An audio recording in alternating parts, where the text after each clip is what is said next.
Good morning, afternoon, and evening. Welcome to the 28-minute core breath practice. Today, I've been listening to a lot of peeps about their hips. Oh my goodness, their hips. So the whole myth about being flexible and having mobility based on pushing and shoving and stretching is a myth. In order to have mobility and flexibility, you must have strength, building your strength. So that means working with your muscles, activating them. So this is what we're going to do today. We're going to really check in with those hips today and really discern all the other stuff and see what it is that we need to do to strengthen these hips. So we're going to begin prepping pigeon pose. Okay, so what that looks like, I'm going to invite everyone to come sit, and I love my genie pants. So come to sit, cross-legged first of all, and then inviting ourselves to bring the soles of the feet together, pull out your butt flush so your legs are externally rotated. I know some of you might be up like that because your hips are congested. Understood. Take your hands back behind you, sit up as tall as you can. Take a moment just to close your eyes, roll your shoulders back, breathe the fullness of your breath into the lungs and butterfly your femur bones, your leg bones, just like that. So keep your heart lifted. And you're just waking up those hips, just really paying attention to the breath, cognizance of being here right now, and just creating butterfly legs. Just literally movement. It doesn't have to be huge. It could be slower, more methodical. It could be just flapping them, noticing if they're tight or if they're, whatever they're feeling, the sticky, icky goo, no forcing. Good. Then start to still that. Blinking your eyes open. Let's just take a really big, helpful breath into the fullness of your lungs, and then out using the belly. And again. What are you noticing about your hips? And again. A little sticky, icky, gooey, eh? Some of you. Let's take the right knee. Blink your eyes open, of course. Hold the right knee into your chest. Sit up as tall as you can and rotate your right ankle, just for fun. And then take that right ankle back behind you. Notice if that plantar flexion works for you or not. Open up your knee a little bit more so you have a wide girth between your knees, and draw your left heel towards your perineum. Now, for some of you, you're going to be tilted like that. That's where the stickiness is. No forcing. If you need to lean to the hip, left side, please do. Some of you can sit up nice and tall, and some of you are going to lean towards the right. Notice where that fine line of pain begins. We want to be able to strengthen our hips, not push them into submission. So sitting up tall is the option. I'd like to present that to everyone. So if you have to lean, as much as you can gently lean yourself more into a upright position. For those that are leaning over here because that feels really good, find that happy equal place where you're in the center. Can you do that? Yes, you can. So once you find your grounded center, press into both of your feet, so the top of your feet, the metatarsals. Here's where it's going to get a little trickier. Doing your best, I'm going to bring my hands into prayer. Some of you can have your arms out at the side. Some of you will have your hands on your hips. And some of you will need to put your hands on the floor, straight arms. We are going to do our best to lift up through the inner thighs, pressing our shins into the floor and creating strength here. So it's going to look like this, okay? And back down, okay? So see where you're at. Lift up, come up as high as you can, and then slowly back down. And we're going to do that 10 times. So that was 2. So you count down, or 10, 9, 8 more at your own pace. Not rushing it, not dumping it, and not using momentum to come up, but literally using the force of your root feet pressing down. So you're lifting up, squeezing slowly as you go down. So it is the muscles that are drawing you down, descending you, okay? I think one more. Wherever you're at with this one, slow it down though. Good, this will be beneficial, trust me. Once you've sat down, pick up that right knee, give it a squeeze into your chest, thank it for doing the work. Bring your right heel out in front, pick up the left knee, and then draw the left foot back. So finding your plantar flexion, meaning pointing your feet, so you're on this top edge of your feet, reassess so your knees are as wide as they will go for you today.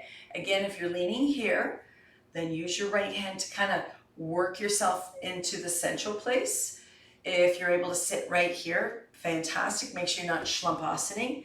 And if you feel an urgency, just to tilt over towards the left to give yourself a little variation of where you are in the flexibility and strength of your hips. So you're just playing.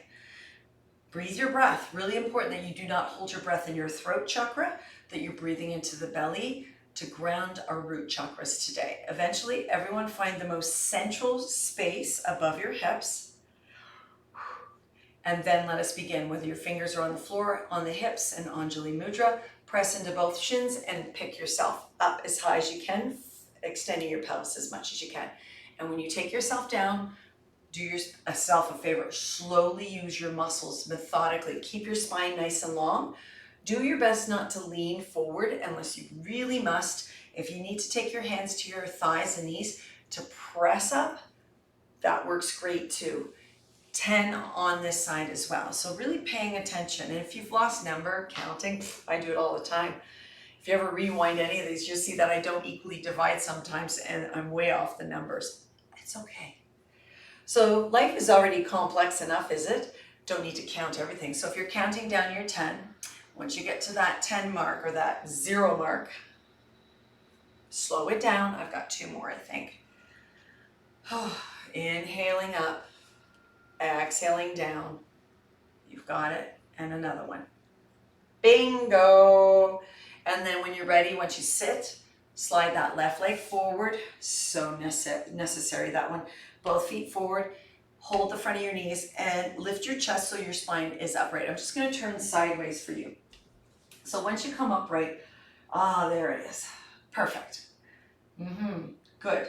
Now, as we find ourselves in that position, start to walk your feet back till you teeter on your sacrum, and then find the root chakra, your coccyx, and then lift your feet up off the floor, and then open up your arms, and your knees can be as wide as they need to be. And we're going to hold this for 5 as you keep your heart lifting, for 4, for 3, for 2, and then release the feet. And we'll do that 2 more times, okay? Just for a count of 5. When you're ready and your spine is long, teeter onto your coccyx, hover the feet up off the floor. Your knees can be together if you want. If you want to do the full boat pose, go for it, for 5, for 4, for 3, 2, land the feet. So this creates a contraction, flexing your hips. A lot of you say, oh, my hips are flexed enough. Yes, but you need to exercise them in flexion so the blood flow does contract into them. So let's do that one more time. I know it sounds a little back-asswards, but it's not. So as you lift your heart, flex your feet, feel the squeeze, you're in control. You're actually in control of that flexion, okay? And then surrender your feet. Well done. Now let's swing the legs to the side. Make sure you have your 2 yoga blocks out in front of you. I feel so calm and serene. It's probably because I did the restore and breath practice before this practice. So take your legs back behind you and come into a tabletop just for a moment, and then curl those toes under and then sit back onto your toes. Get right into your toes. So important to do that. Be mindful the whole time of your breath. Then let's come back forward onto finger pads. Extend the left leg straight back. Lift the left leg up through the inner thigh, bend the left knee out to the side, and start to lift it up into the armpit. So you're on your finger pads to strengthen your wrists. And then extend it straight back, squeeze those inner thighs, and bring it back up. And in as tightly as you can into your armpit. Spread your toes. Do that 3 more times. So really creating like a number 5. Yeah, squeeze it in. Extend it back. So you're breathing. You might feel a lot of cramping perhaps in your lower dotted curve. Just keep on breathing and don't push so hard. Good. On the next one, look forward and start to draw that left foot up towards your left wrist and then heel toe it towards your hands. Slide your blocks as wide as your mat so that your foot is right up against that block. Reassess your right knee further back. And this is where we're going to get a little bit more techie.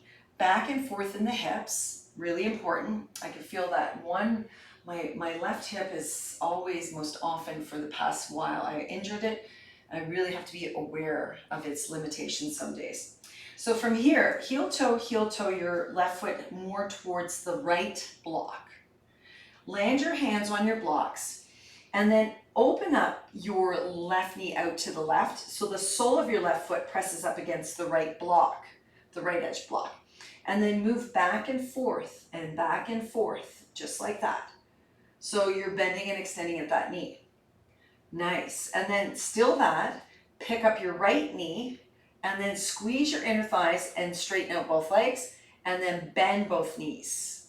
Straighten out both legs, bend both knees. So for a lot of you, this may be the work for you. If it's too much to pick up your right knee, I understand. But see if you can give yourself a couple more of those. Spine is long, you're picking up both knees, and then you're bending both knees. Picking up both knees, bending both knees. Fantastical. Come up onto your finger pads, heel toe that left foot, and slide it back to join the right. Sit on your shins, plant your flex feet. Okay, let's do that again, but on the other side. Tabletop. Okay, take your right leg straight back. I like to come up onto my finger pads to strengthen my wrists. Every time I'm in a tabletop, I do that. Pick up that right leg, bend the right knee, and take it out to the hip or to the armpit, and then straight back. See if you can keep both of your elbow creases straight, your arms straight. And do that 5 times at your own pace. So you're exhaling it up and in, inhaling it straight back. Exhaling it up and in. Remember, this is therapeutic. So if there's pain, just know where your limits are and pay attention to your breath. I'm going to do one more of these on this side. Feeling what you're feeling. Good. And then do your best to draw that right foot all the way up to the front of your mat. Slide your blocks so that they are in line with that right foot. Come up onto your finger pads and just do a little science here. Back and forth. Flexion, extension. Discovery of the pelvis. I always like just slowing it down. And then from there, still that, heel toe, your right foot, sole of your right foot to the block. Ooh, complex there, eh? Land your hands so that you're secure through the base knuckles. And this is where it gets that little challenging complexities here. So from here, both knees are bent, and then you're going to lift the left knee and straighten the right knee while you maintain length in your spine. And then bend them both, so you land the left knee. If you need to heighten your block, I would say it on the second side instead of the first side, the other options, but you guys know where you're at. So again, you're lengthening both legs and bending both knees, that is. Lengthen and bend. These are my old yogi pants. I haven't worn them in years. Feel that. At least 2 more. Noticing the range of motion. Your ankle has a lot of participation going on there. There's a lot of pronation there. Hopefully it's safe. I'm going to do one more. And then release that left knee and then slide your right knee to join the left knee and sit back in Virasana. And there you go. Boom. Take a breath here. Slowing it down. We're strengthening all of those internal, external, rotational kind of muscles that are big and deep inside there. I don't know. I wasn't going to say big, but anyways, they're big too. So come into tabletop. No editing. Come into your tabletop, and this time we're just going to extend the left leg straight back, pick it up, dog peeing on a fire hydrant, bring it all the way up and forward. And this time we're going to rise up. This is where we really play with the strength of those muscles. So for a lot of you, you're able to keep your knees at right angles. See the right angle? And lean back and keep your neck neutral. You can definitely take your right hand, then your left hand, and press your arms straight so they're like pillars. Draw the head of your arm bones back, broaden in the chest, and without leaning forward, pick up that right knee and straighten both legs. Okay? This is where the strengthening is happening. So the mobility comes from learning to strengthen or strengthening those muscles. Bend both knees. Your hands can come back on your knees, keeping your spine back, and lower the right knee to the mat. That means you're playing on the back toes. If you're not playing those toes, that's where your practice is getting your toes into flexion. You do need to move your toes. There's way too many podiatrists out there. That means there's a lot of people with foot stuff, and that means they have root chakra stuff going on. So you need to work your feet, trust me. Give me an email, I'll talk to you about bunions and heel spurs and all kinds of things. The more you spread your toes, the more you work your feet. Do this 5 times at your own pace. So you're really bending that back right knee to the floor, doing your best not to lean forward. If you need to lean forward, lean forward. If you can take your hands to your hips and really isometrically draw your feet towards each other and slowly come up and down, that's awesome. But you're going all the way down. before you come back up for that 5. Got it? I'm gonna do one more. So strong arms, arms by your side, arms at your hips. You're lifting straight up, so you're not leaning forward, and straight down. Woo-wee. Rest. Left knee joins right knee, sit back on your shins, and feel your quads. They burn for that. Okay, let's do the other side. Tabletop, right leg straight back, bend, lift up through the inner thigh, bend the right knee, take it out to the side, bring it all the way forward, and voila. High lunge or low lunge. So right here, you want to get this pelvis not popped forward. You want to keep it neutral. So you're going to lean back and even shorten your stance if that needs be. Meaning bring your feet closer together. Spine is long. You notice I'm just looking straight ahead, otherwise I'll fall over. Your feet are at least hip distance apart. You'll see that through the bird's eye view that they're hip distance apart. Big breath in, letting go breath out. Left hand, right hand. So if you're using your arms to pick that knee up, then please do so. That keeps your spine right over top of your hips. You can straighten your legs here and then bend both knees once again. Lowering the left knee so slowly as you knit the belly button in. Big practice, I understand. Hands on the knees or no hands on the knees. You want to do your best to keep yourself upright and you're doing the 5. Maybe some of you are doing 4, or maybe some of you are doing 2.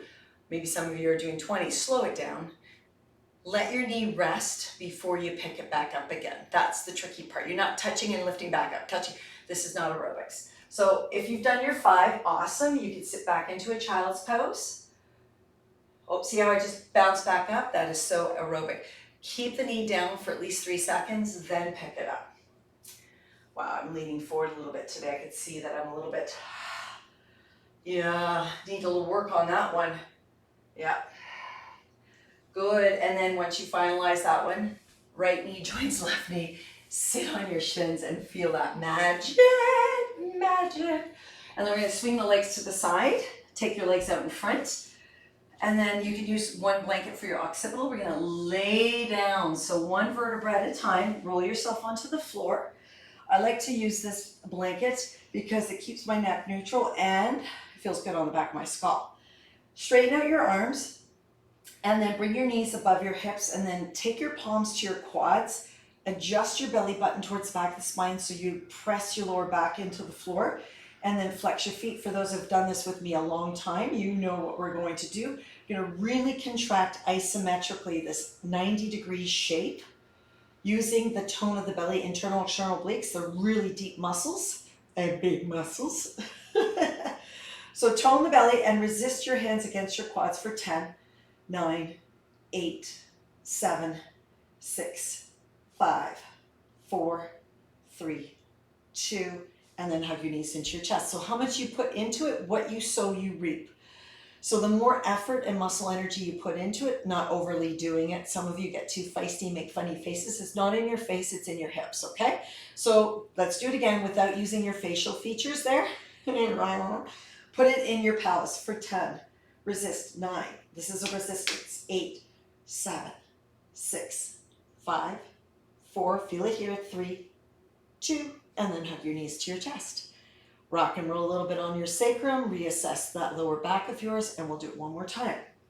So resist for 10, 9, 8, 7, 6, 5, 4, 3. Is your lower back pressing into the floor? Good. And then hug your knees into your chest. Beautiful. So let's hug the left knee into the chest. Externally rotate the left knee. Mindful of the breath. Left ankle to right thigh. Arms down by your side. Scoot your arms a little bit tighter towards your butt flesh. So you squeeze the shoulder blades together. The chest lifts up. Really root that back right heel right up against that right middle finger and not to surpass it. And then in your 4 shape, this wonderful little shape, let's lengthen the tailbone up. Keep on squeezing the shoulder blades in towards each other. Press into the back of the skull. And lift those hips up only as much as you can mindfully keep the shape. So you're lengthening your tailbone towards the front edge of your mat. You're going to hold this for 5. Lift and spread your right toes for 4. For 3. Keep your shoulder blades pressing down and your head down for 2. And then slowly release your glutes down. Extend the left leg up. Shake it out. Release it down. Right leg goes up. Right leg externally rotates. Reassess your upper arms. I like to bring them snug together so the shoulder blades press towards the spine. Shoulder blades down, head down. Dorsiflex your right foot. Left foot is right up against that left middle finger. Chest is up. Got it?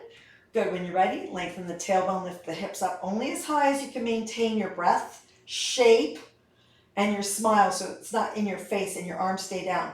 And you're holding this up by lengthening your tailbone for 5, 4, 3, 2. Slowly with control, release down and extend that right leg.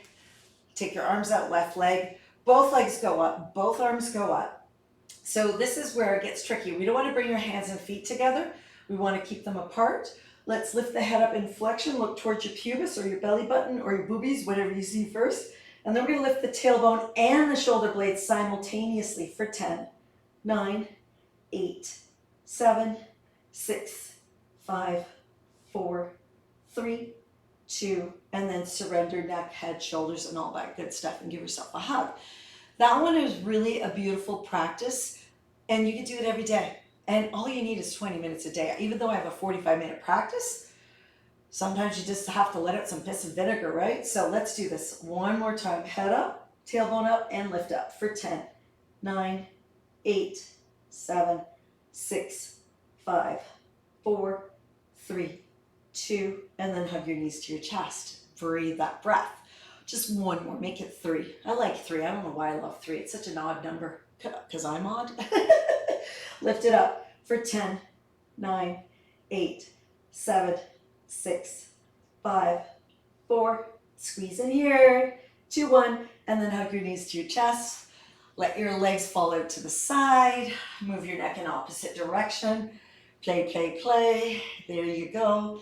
And then when you're ready, let's roll ourselves vertically up, whether you hold ankles, knees, or knee creases, and come on up. Bingo. Sitting up nice and tall, I'm just gonna face you. I'm gonna use my prop. And from here, just give yourself permission to hold the belly and the heart. That's all you need. It was 20 minutes. I hope you learned a lot about your pelvis and the strength and mobility. Mobility comes from strength. Flexibility comes from strength. Let us all strengthen not only our core, but the values of our core. Let us all love ourselves. Meet your needs. Take a deep breath in, close your eyes into the fullness of your lungs, into your belly, and then out from the belly. 2 more of those.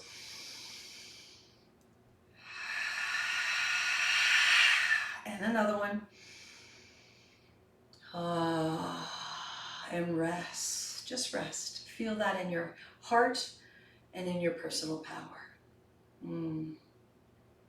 Beautiful. Just rest. And then when you're ready, bring your hands to your heart center. May you prepare yourself each day with the responsibilities of living your life passionately, loving and living. Yes. From my light to your light. Namaste.